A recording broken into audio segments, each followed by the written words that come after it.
The cardboard sign read, "Homeless and hungry, God bless," but the man holding it was worth $2.8 billion. Alexander Reed sat on the cold, concrete steps outside the Meridian shopping center, his designer suit replaced with torn jeans and a dirty jacket he'd bought from a thrift store. His perfectly styled hair was now messy and unwashed, his clean-shaven face covered with a week's worth of stubble. To everyone walking by, he looked like just another homeless man that society had forgotten. But Alexander wasn't there by accident. As the CEO and founder of Reed Industries, one of the largest retail chains in America, he owned the very shopping center where he now sat, begging for spare change. What had brought him to this moment was a conversation that had haunted him for weeks. It started during a board meeting 3 months earlier.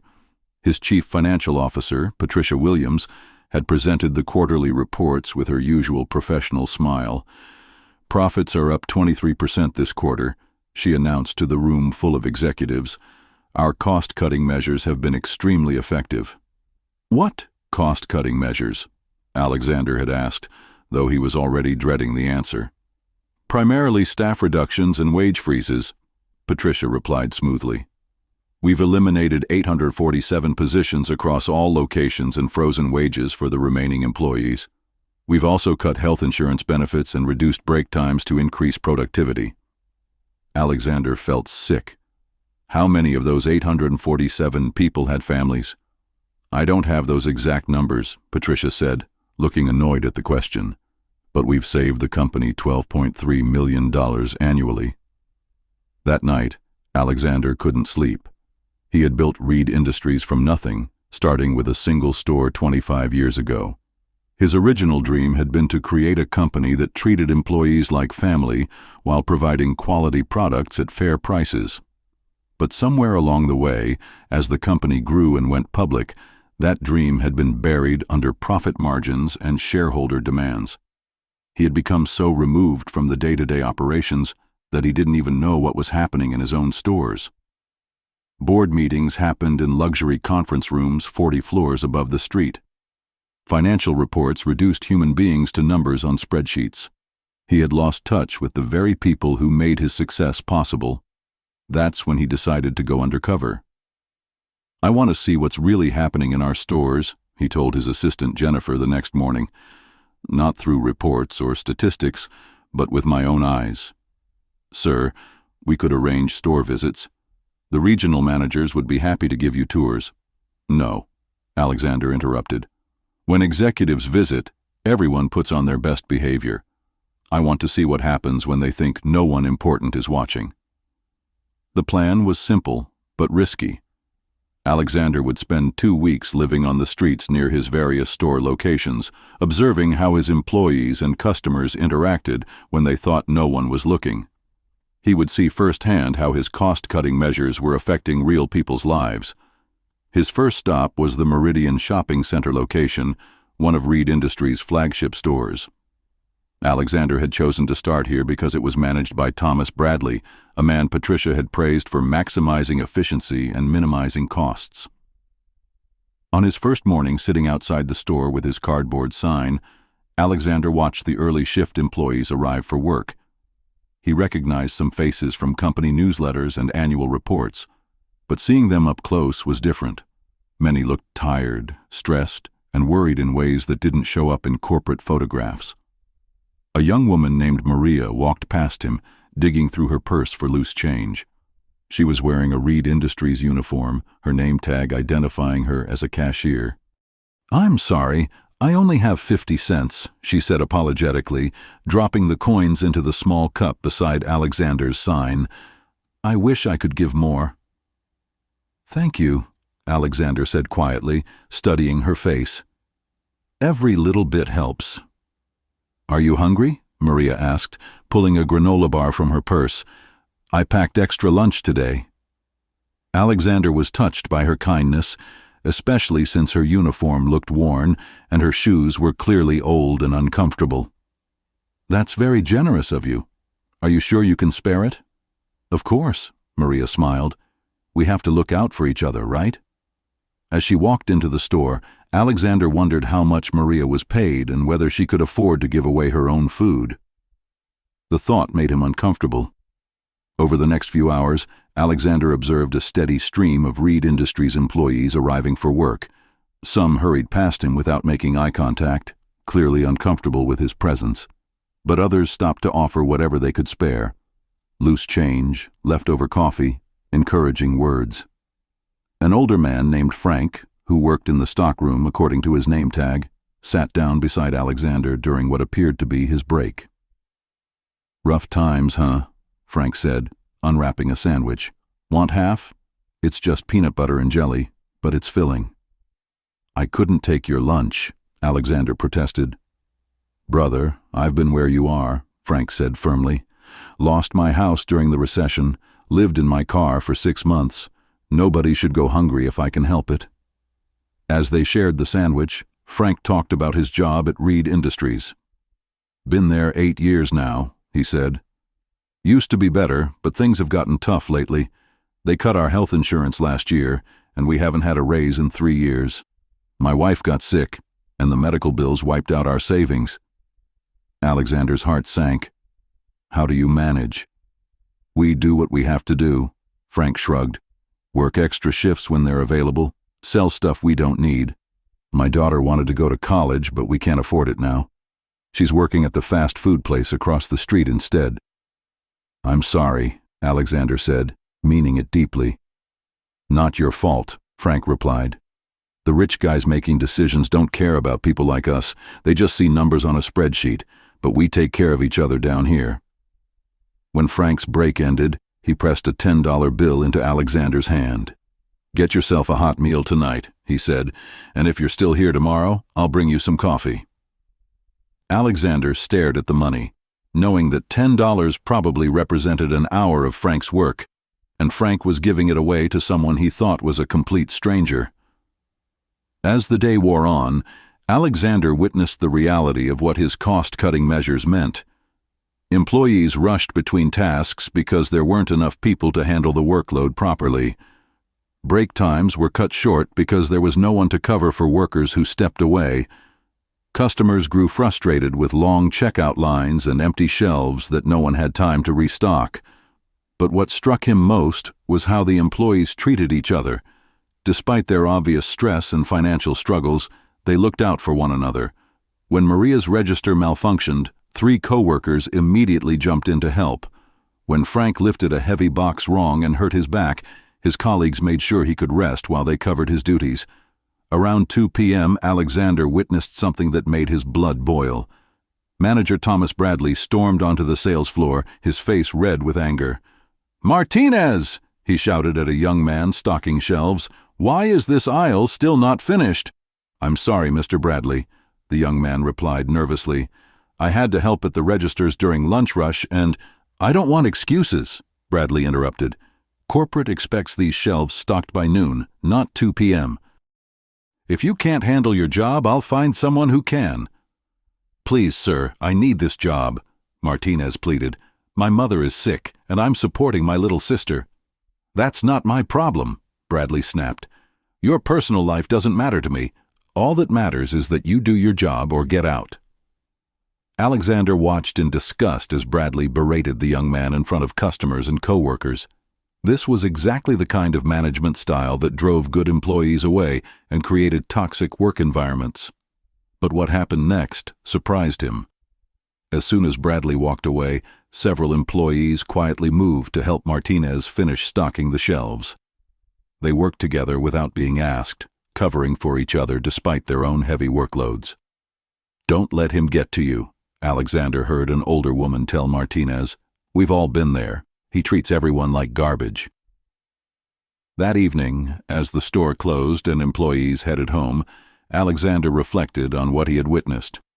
His workers were struggling financially, overworked, and constantly stressed, yet they continued to show kindness and compassion to each other and even to a homeless stranger they didn't know. The next morning, Frank kept his promise and brought Alexander a cup of coffee. "How was your night?" Frank asked, sitting down beside him again. "Cold," Alexander replied honestly.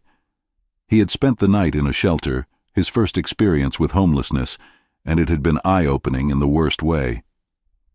"Yeah, It's getting colder, Frank nodded. Listen, I talked to my wife last night. We don't have much space, but if you need a place to crash for a few nights, our couch is available. Alexander was stunned. This man, who was struggling to pay medical bills and couldn't afford to send his daughter to college, was offering to open his home to a complete stranger. That's incredibly generous, Alexander said, his voice thick with emotion. But I couldn't impose.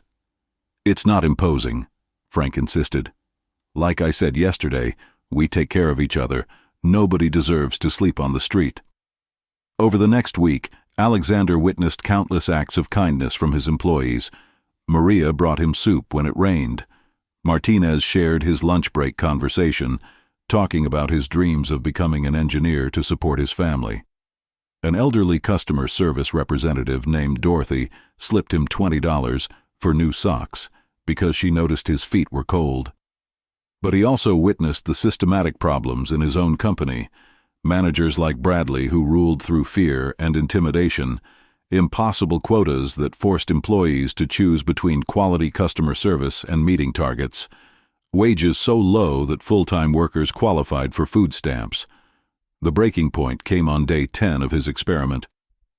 Alexander was sitting outside the store when he saw Maria collapse near the entrance. She had been working a double shift and hadn't eaten all day because she couldn't afford lunch after helping her sick mother pay for medication. As co-workers rushed to help her, Alexander heard Bradley's response. "Get her out of here. We can't have employees fainting in front of customers. It's bad for business." "She needs medical attention," one of the other employees protested. "She needs to go home and come back when she's ready to work," Bradley replied coldly. "And dock her pay for the time she's missing." That was enough. Alexander stood up, his disguise forgotten, and walked straight into the store. "Thomas Bradley," he said, his voice carrying the authority of someone used to being obeyed. Bradley turned around, irritation clear on his face. "Sir, you can't be in here. This is a private employee area." He stopped mid-sentence as recognition dawned.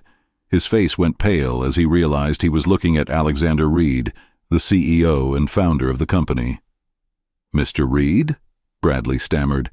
Why are you dressed like a human being in need?" Alexander finished. "For the past 10 days, I've been sitting outside this store, watching how you treat the people who make this company successful." The store fell silent as employees and customers realized what was happening. Alexander could see shock, confusion, and hope on the faces around him. "Maria," Alexander said, turning to the young woman who was still pale but standing with the help of her co-workers, "how much do you make per hour?" "Minimum wage, sir," she replied quietly, $7.25. "And how many hours do you work per week?" 35, sir. They keep us under 40 so we don't qualify for full-time benefits."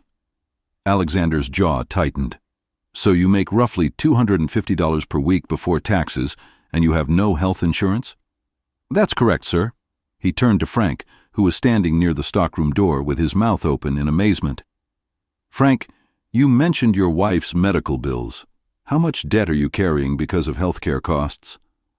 "About $45,000, sir," Frank answered honestly. "But I don't want to complain." "You're not complaining," Alexander interrupted.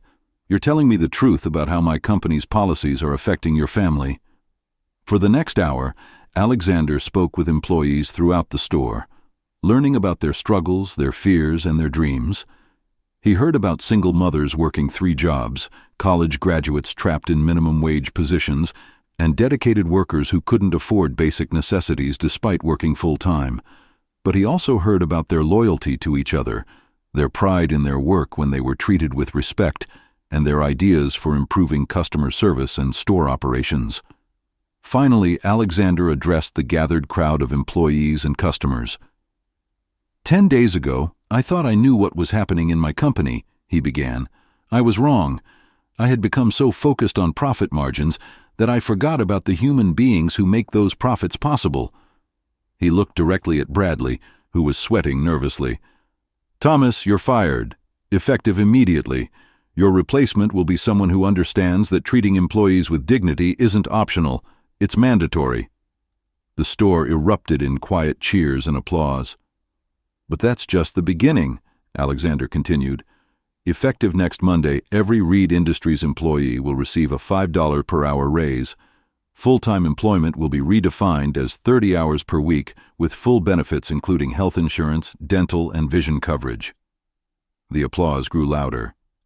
"We're also establishing a college scholarship fund for employees and their children, managed by people like Frank here, who understand what families need." Alexander saw tears in several people's eyes, including his own. "Most importantly, we're changing how this company operates. No more impossible quotas. No more treating people like numbers on a spreadsheet. No more managers who think fear and intimidation are acceptable management tools."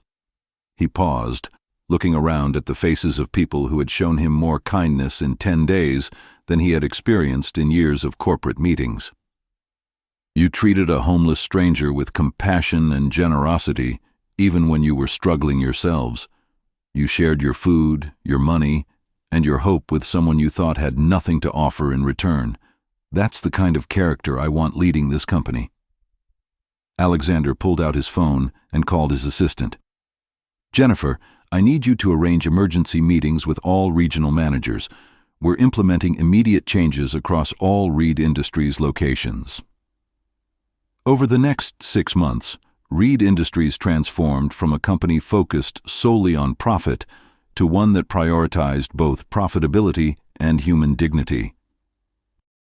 Employee satisfaction scores soared, customer loyalty increased, and despite the initial cost of raises and benefits, overall profits actually improved due to reduced turnover and increased productivity.